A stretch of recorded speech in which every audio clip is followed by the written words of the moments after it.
con los muertos, decían que hablaba con los muertos.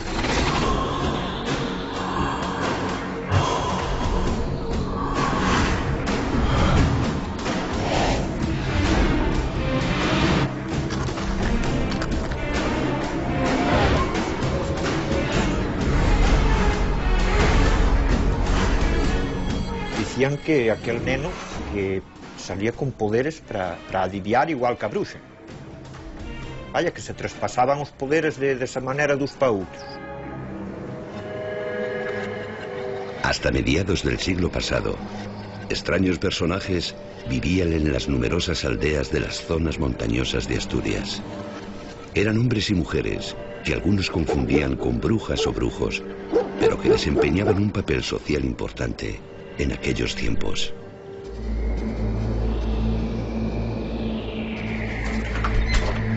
Eran capaces de adivinar la muerte de algún vecino, de hablar con los difuntos y de pedir por sus almas responsos, misas, banquetes y otras exequias destinadas a darles descanso eterno en el más allá. Generosa, de esas con 100 faldas, esas cosas que llamaban viejas, con faltriquera. De esas cosas no nos acordáis vosotros. Traía una faltriquera y todo. Esas son mullerinas de esas que había de antes. De qué sé yo. Ella pesaba menos que un grito.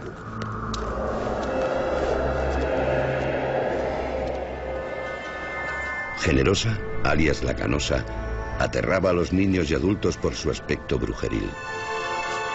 Además, vivía en una antigua casa de madera donde, supuestamente, por las noches, se comunicaba con las almas de los muertos. A través de ellos, pudo adivinar la muerte de 2 de sus sobrinas y de Eloísa, una hermana de menos de un año de Emilio y Ramón Pérez Prieto. Murió la sobrina y fuimos a San Martín a enterrarla, y cuando estaba el cura echando los responsos, decía, cuando acabó de decir al señor cura que dentro de 8 días tiene que ir a buscar otro. No dijo a quién, nada más tiene que ir a buscar otro. Y a los 8 días la hermana de la que estaba en la caja para enterrar. Y bueno, está con el cura, cuando acabó de echar los responsos y ya deben entrar a decir al señor cura que dentro de 8 días tiene que ir a buscar otra. Y fue la mi hermana. Eso sé lo yo fijo, porque debíamos nosotros llevar los cadáveres. Que fue como te lo estoy contando. Emilio, hermano de Ramón, también recuerda a otro adivino, el oscuro Nolán, fallecido hace más de medio siglo con casi 100 años de edad. No, él preguntaba, ¿y quién va a morir ahora, Nolán? Dice, va a morir tantos de por aquí, de por Vega, de conocidos, vecinos nuestros, no. Nolán, que tenía el calderín. Y un día lo contaba, por ejemplo, cuando iba a morir, dicen, de aquí de Vega va a morir 3. No dijo quién, pero o sea, a él decía lo que eran 3 muy conocidos y muy populares, sí, murieron. Era uno que era de Madrid, que llamaban el madrileño, que era uno que se casaría en Vega. Otro era que dio una angina a pecho, el chiquirero, Tacones, que para descanse. Y esos 3 faltaron el mismo año. Los 3, eso contábalo él. Nuestros entrevistados mencionaban frecuentemente una palabra, el calderín. En realidad, una especie de don propio de aquellos videntes de la muerte. Claro que hablaba con los muertos. Tienes el calderín, hablas con los muertos. Como Pepe la Rebudiega y Nolán, y esos que dicen que tienen el calderín, que dicen que hablan con los muertos. El calderín sí, decían que se pasaba, o sea, que lo traspasaban a uno. Después, no, eso murió y acabóse. No hubo más calderines por ahí. Después otro paisano que también llamaban Ramonzón, que era de Rufabar, de un pueblo próximo. En este caso, en el concejo de Piloña, se decía que este don, esta facultad, era porque habían sido engendrados el Jueves Santo. Jueves Santo era un tabú, era un día, bueno, pues el cristianismo impedía determinado tipo de cosas, y el haber sido engendrados en esa fecha, bueno, pues les confería ese don que muchas veces la gente pues era un poco pavoroso para ellos, ¿no? No era nada agradable ver muertos, hablar con ellos y ver los entierros de los vecinos prematuramente. El calderín también era transmitido por otros métodos aún más inquietantes. El don se atribuye precisamente a haber sido bautizado con la estola negra. La estola negra es la que ponen los curas cuando están oficiando misa jueves, viernes santo, Semana Santa, y si se bautizaba, en algunos casos se decía por error, a un crío o a una cría con esa estola negra, adquiría ese don. Lo da estola negra era a sucesión que había das bruxas, de pasar os poderes dúas para outras. Pois cada 7 anos bautizaban un neno coa estola negra. Hoy son pocos los aldeanos que se acuerdan de la existencia de estos adivinos con el don del misterioso calderín. Uno es Julián García, localizado por el antropólogo Alberto Álvarez Peña.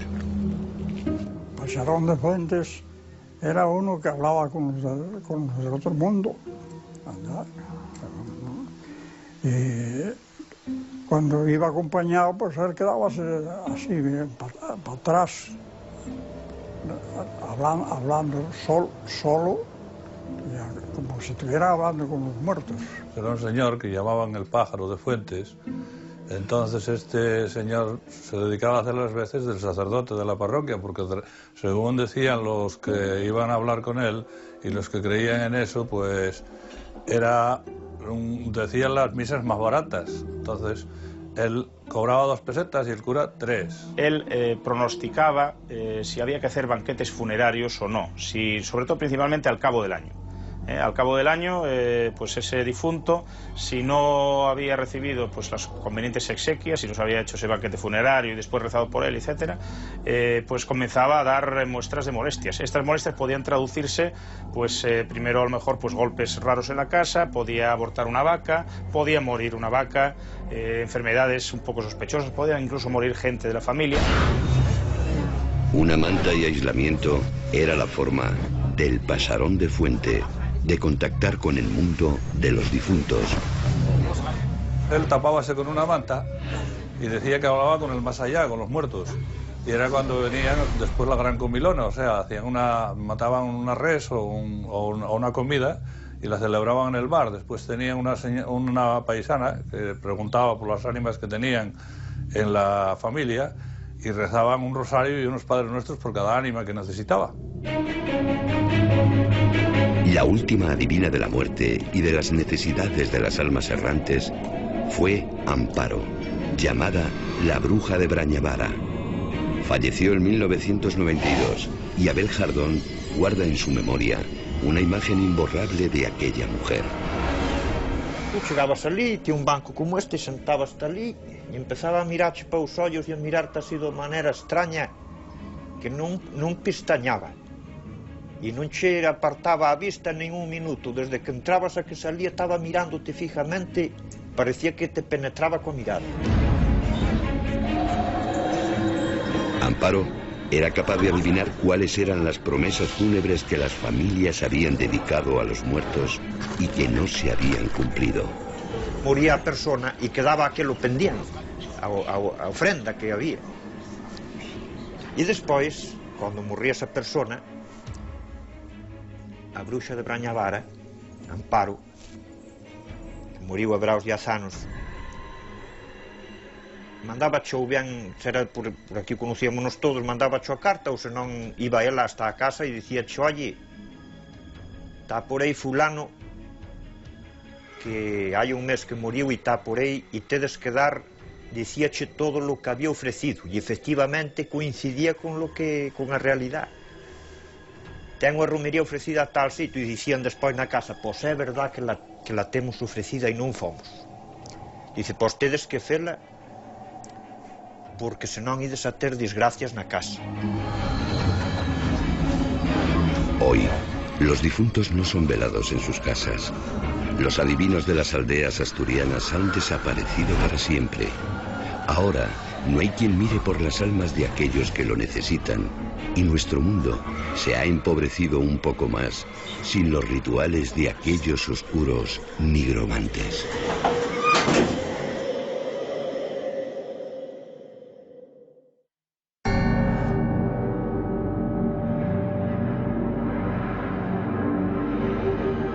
Es una maravilla asistir a estos testimonios, a esta recopilación antropológica, etnográfica, el conocimiento profundo de un mundo que nos da la impresión, como decíamos antes, que está en proceso de extinción.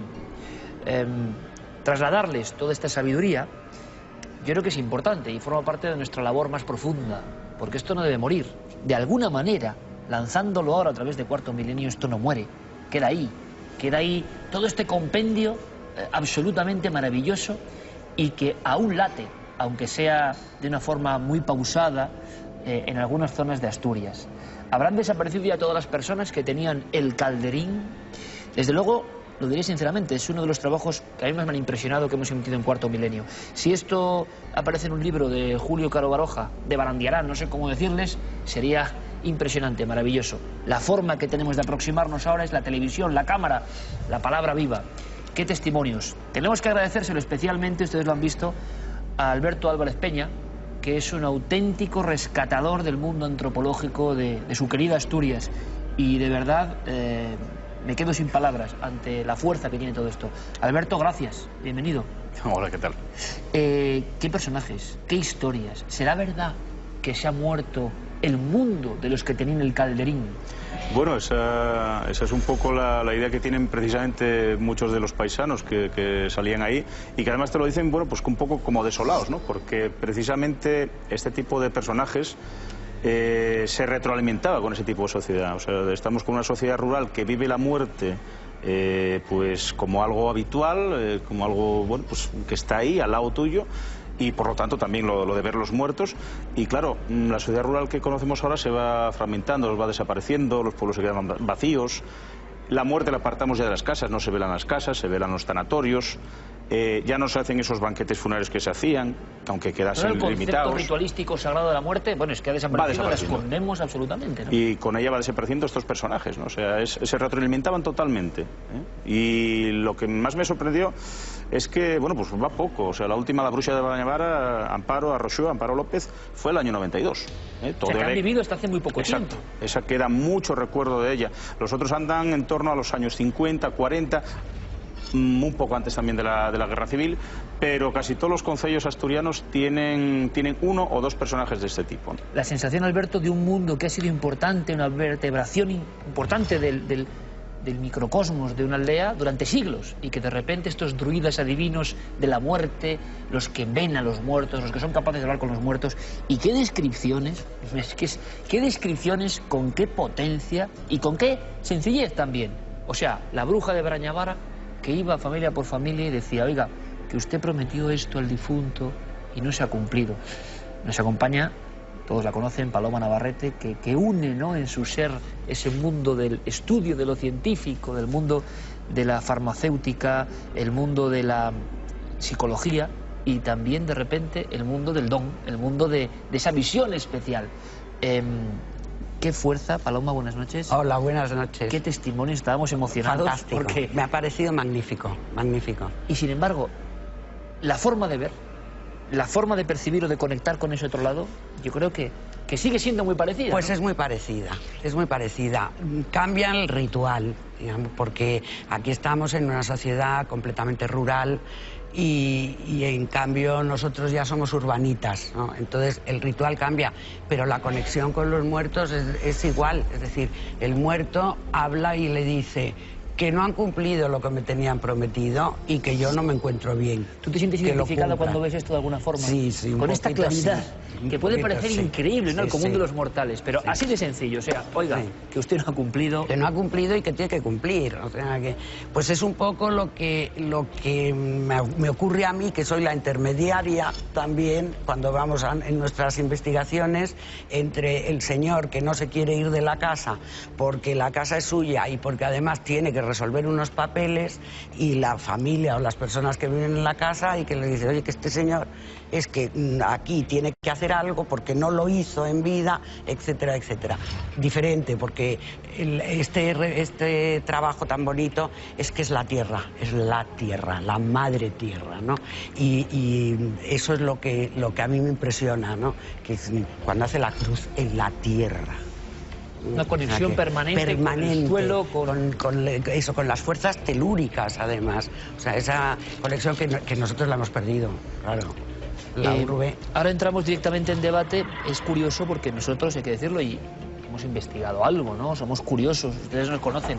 Y sin embargo, un concepto de este tipo, el calderín, que a mí me asombra y que incluso se traslada, esa herencia, ¿no? Claro, puedes pasarlo el poder. Es como el séptimo hijo, ¿no? Que tenía también esos dones. Que nacía en séptimo lugar, y si además era el séptimo hijo de un séptimo hijo, pues esos poderes eran todavía más superiores. Es un poco el tener el don, el poder tener una doble visión, que era lo que decían, el poder ver a los muertos e incluso ver futuros funerales de personas que todavía estaban vivas, y tener esa capacidad de predecir la muerte. En muchas aldeas gallegas quedaban las brujas gallegas, que además solían vivir en los bosques. Yo me acuerdo de muy pequeña que me daba mucho miedo por eso los bosques, porque siempre nos contaban que en las aldeas gallegas habían esas típicas brujas que siempre estaban rodeadas de hierbas y que también tenían el poder de predecir la muerte de algunos de los vecinos de la aldea. Y la gente las tenía verdadero miedo. Ahí vamos, eran personajes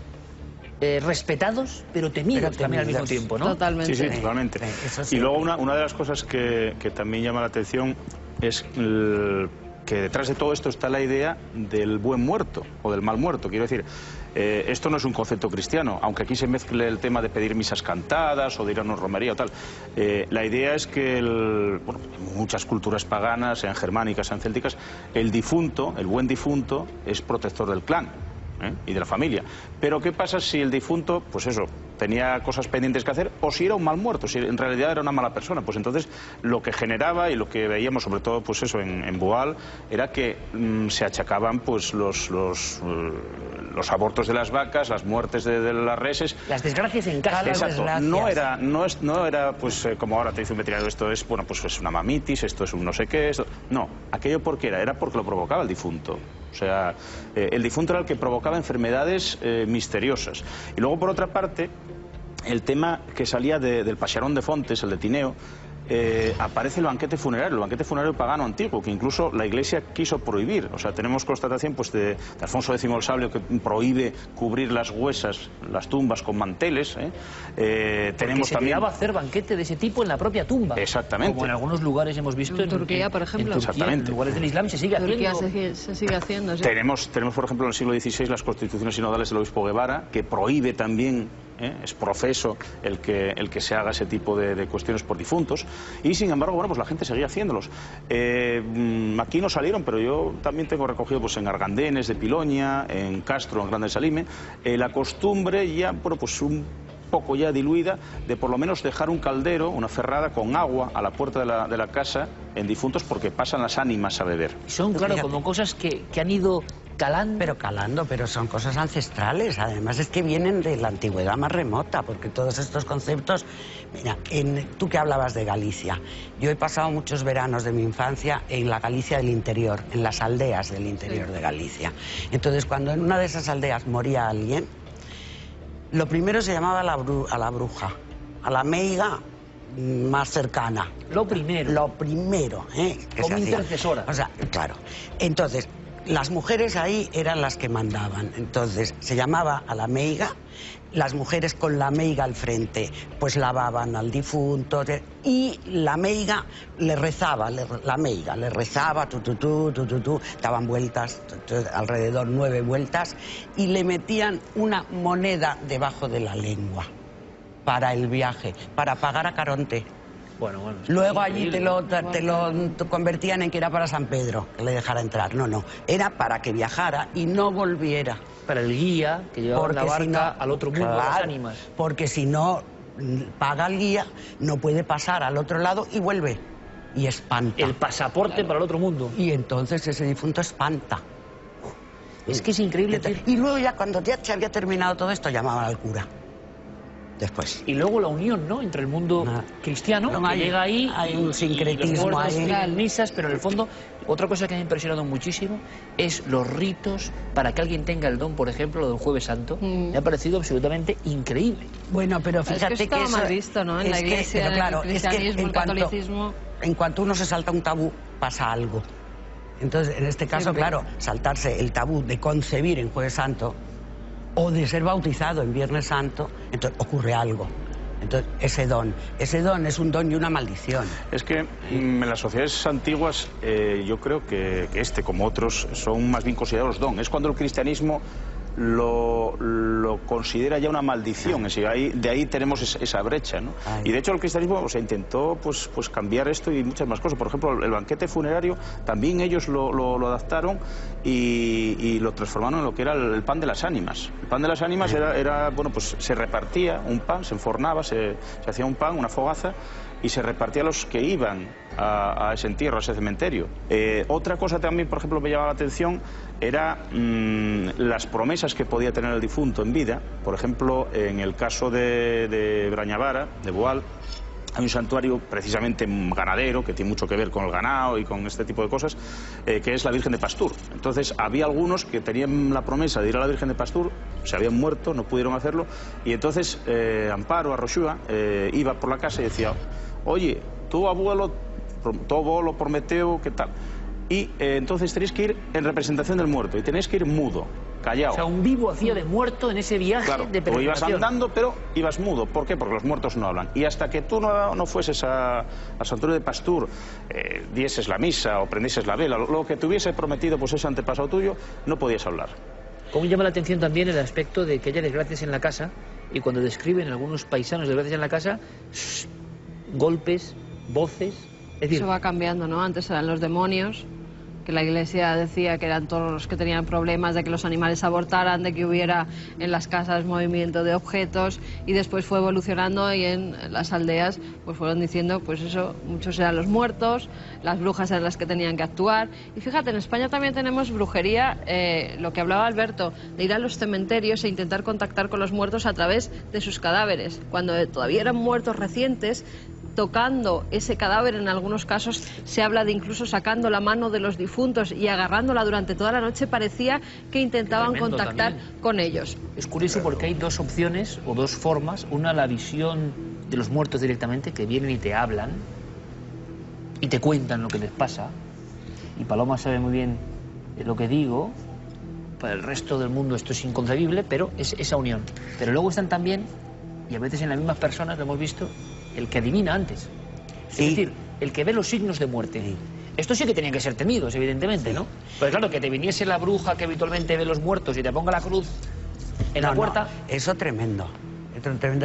Cuando lo estaba viendo yo decía, estas lo que son unas videntes fantásticas, pero de premoniciones, o sea, lo que se están es adelantando al tiempo, ¿no? Y tú comentabas, viendo el reportaje, Paloma, que es posible que descendientes sí que tengan, si no el mismo poder, retazos de ese poder. Pues retazos de ese poder. Claro que sí. Lo que pasa es que, claro, lo enfocan de otra manera, o sea, se enfocan de una manera moderna, digamos, ¿no? Pero yo creo que sí, yo creo que descendientes tienen esos retazos. Ya no están en el pueblo, ya no, y son las que dicen, uy, no, yo es que veo lo que va a pasar. Y entonces dice, bueno, no, es que mi abuela o mi bisabuela era bruja. Claro, y yo veo lo que va a pasar. De que vean que se va a morir uno pronto. Claro. Hay personas completamente normales que no tienen dones ni nada por el estilo y ven pasar a alguien o están de cara al público, uy, ese señor se va a morir dentro de 3 días. Yo tengo una amiga. El señor se muere, ¿eh? Y pasan muchas... ¿Tú tienes una amiga que le pasa? Yo conozco gente que eso le pasa. ¿Y sabéis cómo lo sabe? Porque huele. Dice, uy, qué horror, se va a morir, huele a muerto.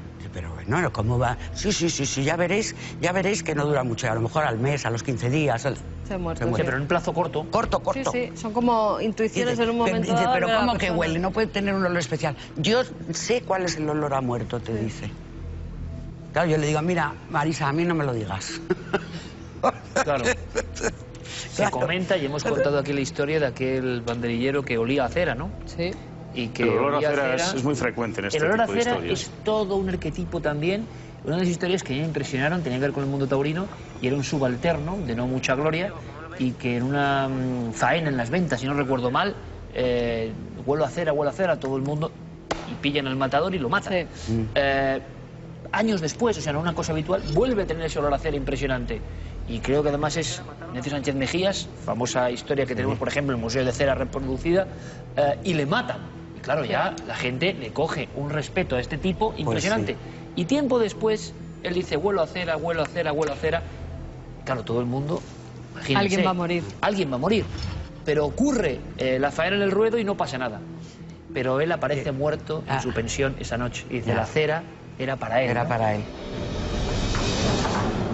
Yo desde luego creo que es una historia impresionante y que hacemos muy bien en mantenerla, preservarla, conservarla, porque exceptuando Galicia, dicen que algunas partes de Extremadura, queda ya muy poco de todo esto, queda ya muy poco. Es un mundo que desaparece lentamente, y Asturias evidentemente es uno de los últimos reductos, porque hemos traído muchas historias de Asturias y que así sigan, ¿no? Porque yo creo que esto es generador de elementos diferentes, y que ocurra, yo pienso, es mi humilde opinión, que reivindiquemos esto, que, no sé, los ayuntamientos, las personas, no dejen morir esto, que no se pierda, son materiales que la gente quiere conocer. Que no se pierda porque es nuestra cultura y es nuestra historia.